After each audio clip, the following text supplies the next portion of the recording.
Assalamualaikum warahmatullahi wabarakatuh. Bismillahirrahmanirrahim. Alhamdulillahi rabbil alamin. Wassalatu wassalamu ala asyrafil anbiya'i wal mursalin. Sayyidina wa maulana Muhammadin wa ala alihi wa ashabihi ajma'in. Qala Allah Ta'ala fil Qur'anil Karim. A'udzu billahi minasy syaithanir rajim. Ya ayyuhalladzina amanu ittaqullaha haqqa tuqatih wa la tamutunna illa wa antum muslimun.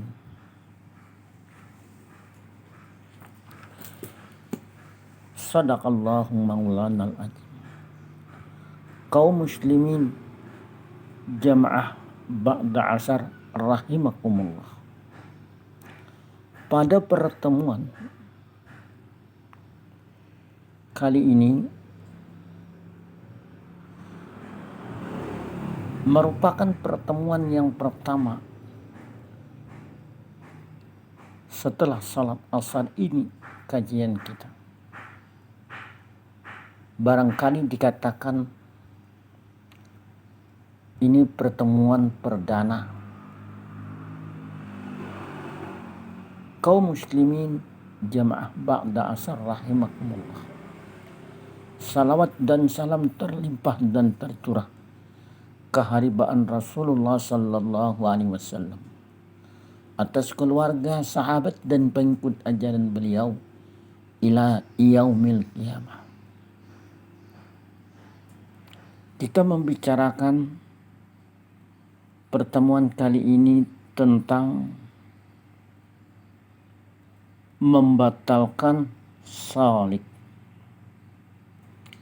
Salik itu orang yang masuk khalwat, orang yang disiplin spiritual, disiplin menjalankan syariat Islam. Ada aturan-aturan yang sudah dibimbing dari murabi, dari syekh, dari guru, dan dia harus mengikuti ketentuan.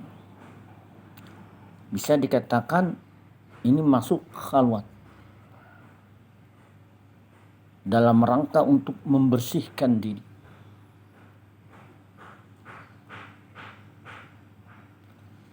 Bagi orang yang beribadah atau orang yang beramalan, ada amaliyah yang dilakukan. Ada yang membatalkan pahala amalannya. Maka jadilah ia orang yang muflis, bangkrut. Kata Nabi Muhammad sallallahu alaihi wasallam,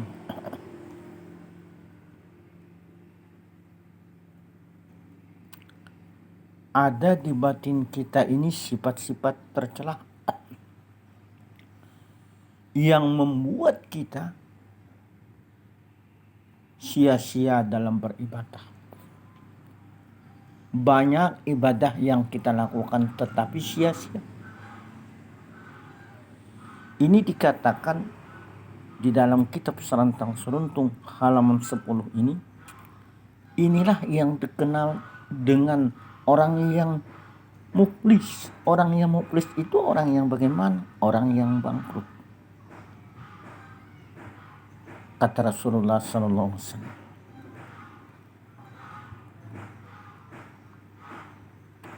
Ada sifat-sifat tercela yang merusak amal ibadah. Itu ada beberapa macam yang merusak amal ibadah kita.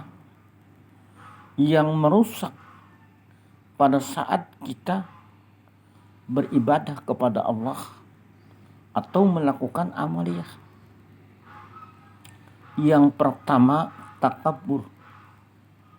Ini membesarkan diri. merasa kita yang paling hebat, merasa kita yang paling cerdas, merasa kita yang paling kaya, yang paling alim, yang paling banyak beribadah. Ini ada perasaan-perasaan. Dari sinilah iblis merusak orang untuk beribadah. Iblis tidak mampu menggagalkan manusia agar tidak beribadah. Tetapi dia mampu membuat ibadahnya sia-sia. Biar saja dia beribadah, kata iblis. Tetapi gak ada nilai, gak ada pahalanya, rugi. Maka inilah yang dikatakan dengan orang yang muflis, orang yang bangkrut. Seperti merasa mulia, ada perasaan rasa mulia. Untuk menjadi orang mulia itu tidak dilarang, tetapi merasa mulia. Kalau dia merasa dirinya mulia, nanti menganggap orang tidak ada yang mulia. Terasa dia saja yang mulia. Merasa tidak ada yang menyamainya. Firman Allah,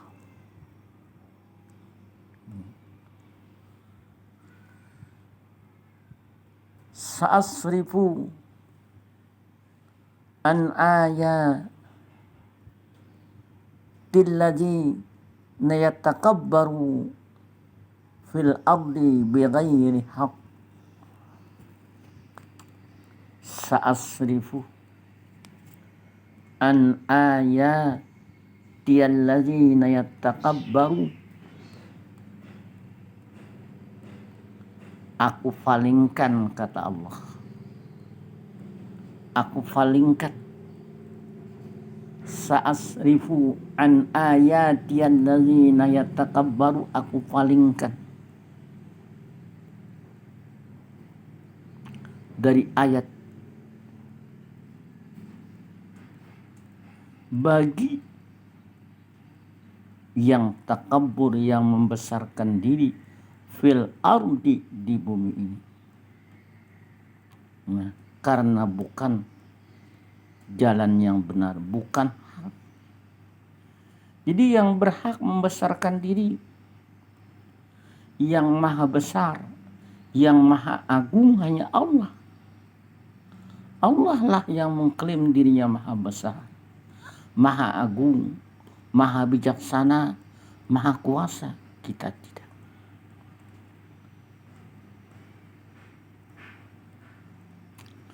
La yadkhulul jannata man kana fi qalbihi mithqalu habbatin min kibrin.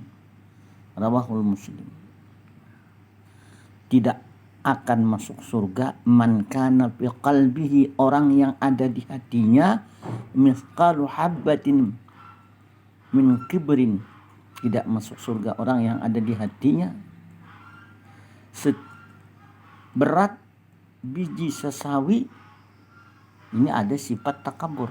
Nah, sifat takabur ini orang yang pertama kali takabur, yang pertama kali sombong, ini adalah iblis. Ini sifatnya iblis. Ingat di dalam Al-Quran itu, usjudu li Adam, sujudlah kepada Adam. Fasajadu, maka sujudlah seluruh malaikat itu. Tidak ada yang tertinggal, semuanya sujud kepada Adam. Padahal sujud kepada manusia. Mana? Sujud kepada Adam.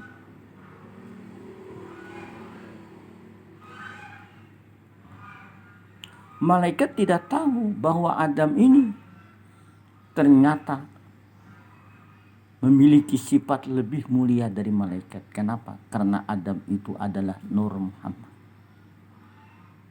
Nah, begitu dimasukkan Nur Muhammad, bercahaya luar biasa.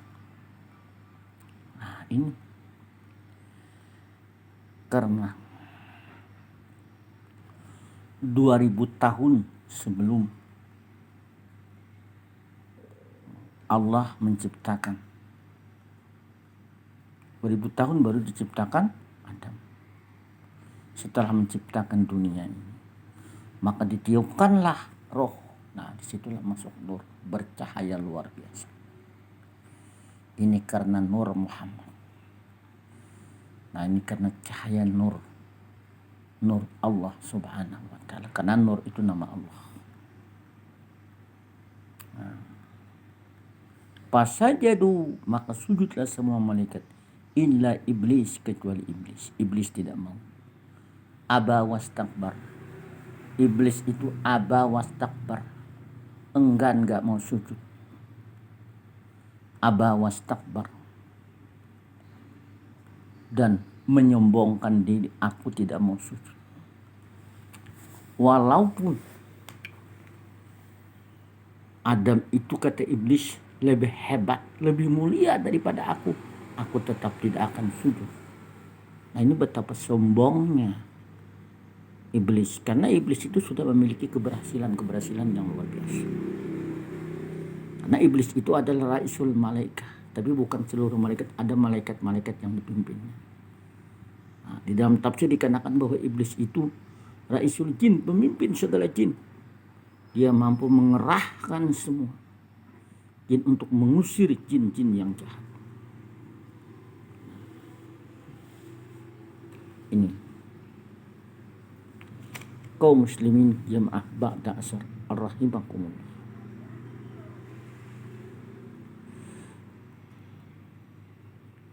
Yang kedua, yang membatalkan salik bagi orang yang masuk disiplin diri melaksanakan khalwat atau syariat, disiplin syariat Islam.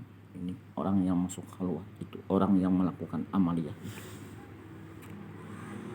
Yang kedua yang membatalkan, yang membuat amal ibadahnya itu sia-sia, ujub, ada rasa bangga, merasa sempurna amal dan ilmunya, lupa menyandarkan dirinya yang lemah kepada Tuhan, padahal dia itu lemah.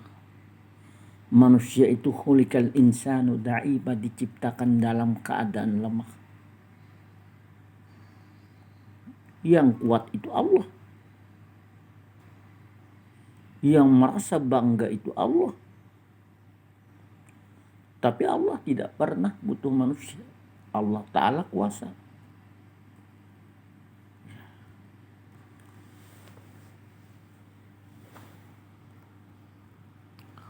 Merasa bangga dalam arti merampas hak-hak Allah yang bukan haknya. Makanya dalam ayat itu, sa'asrifu an ayati allazina yatakabbaru fil ardi bighairi haq, akan aku palingkan,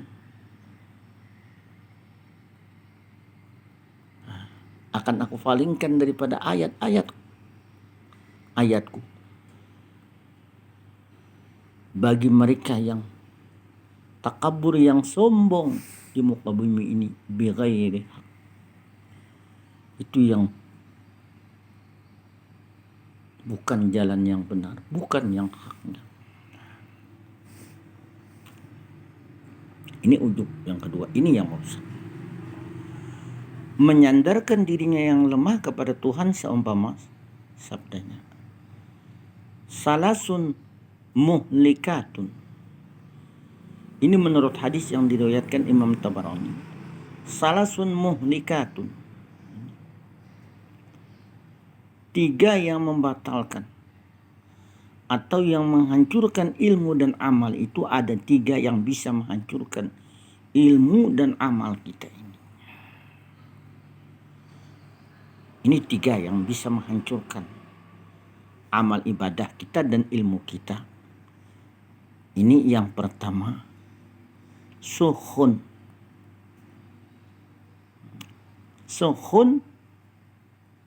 muta'un, bakhil yang diikuti. Jadi bakhil, orang yang bakhil itu dapat menghancurkan ilmu dan amal. kedua wa hawa muttabi'un. Nah, ini yang kedua, ini hawa nafsu yang selalu diikuti. Nah, ini yang merusak. Mengikuti kemauan hawa nafsu. Justru itu kita tidak akan bisa takut kepada Allah, tidak akan bisa takut kepada kebesaran dan keagungan Allah Subhanahu wa Ta'ala kalau kita masih mengikuti kemauan-kemauan hawa nafsu kita. Karena menurut Al-Quran ada 3 nafsu. Ada nafsu amarah, ini nafsu yang mendorong manusia, selalu mendorong manusia untuk berbuat kejahatan. Ini nafsu amarah ini tidak pernah mengajak manusia, mendorong manusia untuk berbuat kebajikan, tidak pernah, selalu kejahatan. Mengajak manusia untuk berbuat maksiat. Yang kedua nafsul lawamah. Nafsul lawamah ini bimbang. Ada penyesalan, kenapa saya berbuat amal kebajikan sedikit, padahal saya lama hidup di dunia. Kenapa saya berbuat kesalahan? Timbul penyesalan-penyesalan. Ini yang kita harapkan, kita adalah berada di nafsul mutmainnah, jiwa yang tenang. Di nafsu mutmainnah inilah nanti yang dipanggil Allah. 3 nafsu itu yang diharapkan Allah, yang dipanggil Allah itu hanya nafsu mutmainnah, jiwa yang tenteram, jiwa yang tenang. Ya ayyatuhan nafsul mutmainnah, wahai jiwa yang tenang, jiwa yang tenteram, jiwa yang diridai Allah. Setiap kali menghadapi musibah dia sabar, dia menerima dengan lapang dada. Kalau apa yang diinginkannya, apa yang dicita-citakannya tidak tercapai, sekalipun usaha sudah di atas maksimal, sudah maksimal, dia sudah bertawakal, tetapi tidak tercapai, maka dia menerimanya dengan lapang dada. Irji'i ila rabbiki radiyatan mardiyah. Kembalilah kepada Tuhanmu radiyatan mardiyah, dengan rida. Radiyatan mardiyah, dengan rida, lagi diridai. Fadkhuli fi ibadi wadkhuli jannati, dan masuklah ke dalam surga. Nah ini. Man khafa maqama rabbih wa nahan nafsa 'anil hawa. Adapun orang yang takut kepada kebesaran Tuhannya, keagungan Tuhannya, wa nahan nafsa 'anil hawa, dan dia mencegah nafsunya. Dia harus menahan nafsu amarah. Jangan sampai nafsu mutmainnah ini untuk berbuat kebaikan. Kalau kita condong untuk berbuat kejahatan, berarti yang menguasai diri kita ini adalah nafsu amarah. Kalau kebimbangan, penyesalan, berarti nafsul lawamah.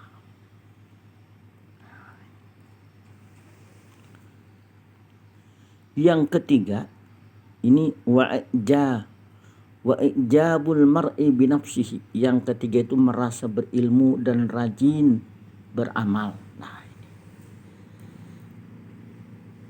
tidak dilihat bahwa ilmu dan amal adalah taufik dan hidayah Allah. Padahal dia bisa beramal itu hidayah Allah. Dia punya ilmu itu taufik dari Allah Subhanahu wa Ta'ala, bukan dari.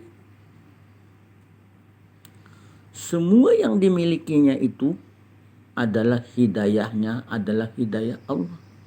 Taufiknya taufik Allah. Maka bagaimana kita, orang yang salih itu, bisa menghilangkan? Dia meyakini dirinya itu adalah sesungguhnya Nur Muhammad. Nur Muhammad yang beribadah, yang beramal. Nah, sehingga sifat takabur tidak bisa masuk. Apanya yang dibanggakan? Karena bukan kita, Nur Muhammad. Ujub, apa yang dibanggakan? Karena bukan kita. Nur Muhammad yang melakukan semuanya. Nah, kita fana di Nur Muhammad. Ya. Meyakini dan kita rasakan. Meyakini bahwa Nur Muhammad dan kita rasakan semuanya itu yang kita rasakan adalah Nur Muhammad. Sehingga terhindarlah dua itu. Yang ketiga, riya. Riya ini mengharapkan pujian, pamer, mau minta dilihat. Ini riya. Maka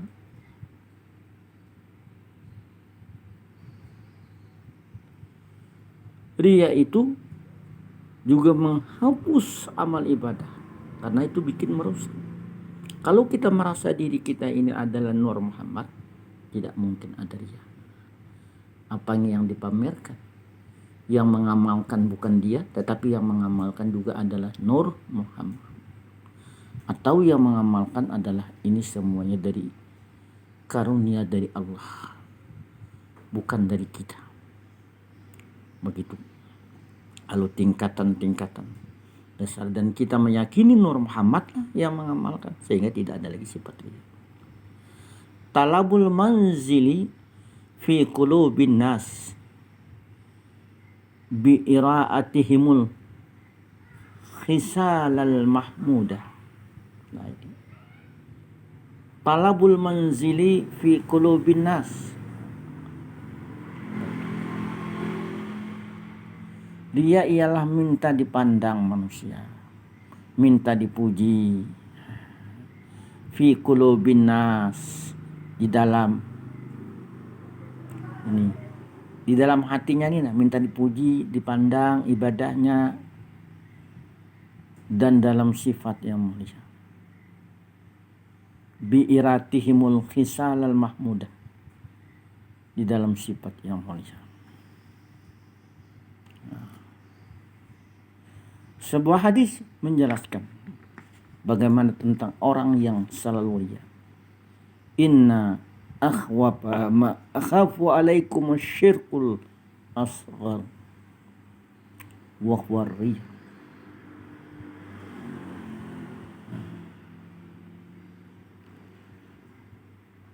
Sesungguhnya yang paling aku takuti,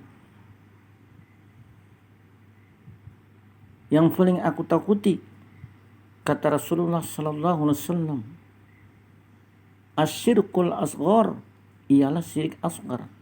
Ma akhafu alaikum syirkul asghar, yang paling aku takuti adalah syirik asghar, syirik kecil.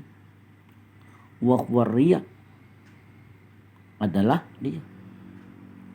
Yaqulullahu, Allah subhanahu wa ta'ala berkata, yaqulullahu yaumal qiyamati lil mura'in, Allah subhanahu wa ta'ala berkata pada hari kiamat, lil mura'in, apabila Allah beri pahala manusia, pada hari kiamat, Iza jazallahu nasa bi'a'malihim, apabila Allah beri pahala manusia dengan keikhlasan,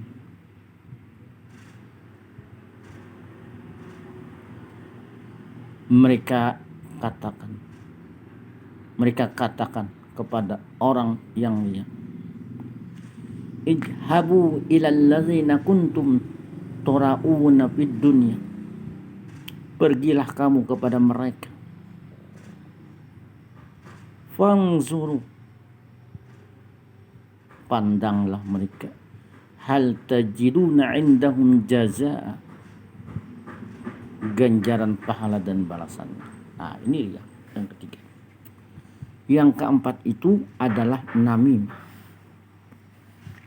Namimah ini juga termasuk yang membuat amal ibadah kita bangkrut, menghapus amal ibadah kita, adalah suka mengadu domba, membuka yang membuat orang tidak senang dan duka hati, apakah dengan perkataan atau tulisan. Sekalipun dengan pagi isyarat firman Allah, wailul likulli humazzatil lumazah, celakalah bagi orang yang suka mengadu domba. La yadkhulul jannah, namama, artinya tidak akan masuk surga orang yang suka mengadu domba. Seperti sifat-sifat tercela, merusak hati dan iman, serta membatalkan pahala ibadah hingga membuat binasa badan. Jadi ada 4 hal itulah yang merusak bagi orang yang beribadah, bagi orang yang beramalan. Ini 3 hal itulah yang merusak. Maka 3 hal itu harus dibersihkan. Itu penyakit, itu virus, harus dibersihkan virus itu. Yang pertama takabur, yang kedua ujub, ketiga riya, keempat namimah. Kalau kita meyakini bahwa diri kita ini sesungguhnya adalah Nur Muhammad, pada saat kita beribadah, yang beramal dan beribadah adalah Nur Muhammad, maka riya tidak ada peluang untuk masuk. Ujub tidak akan bisa masuk ke dalam hati kita. Takabur juga tidak akan bisa. Semuanya ini adalah penyakit hati. Namimah pun juga tidak akan bisa masuk ke dalam jiwa kita, menguasai jiwa kita, kalau kita meyakini bahwa diri kita yang sesungguhnya adalah Nur Muhammad. Kiranya cukup sampai di sini yang dapat saya sampaikan. Mohon maaf atas segala kekurangannya. Terima kasih atas segala perhatiannya. Usikum wa nafsi bitaqwallah, wallahu maufiq ila aqamit thariq. Assalamualaikum warahmatullahi wabarakatuh.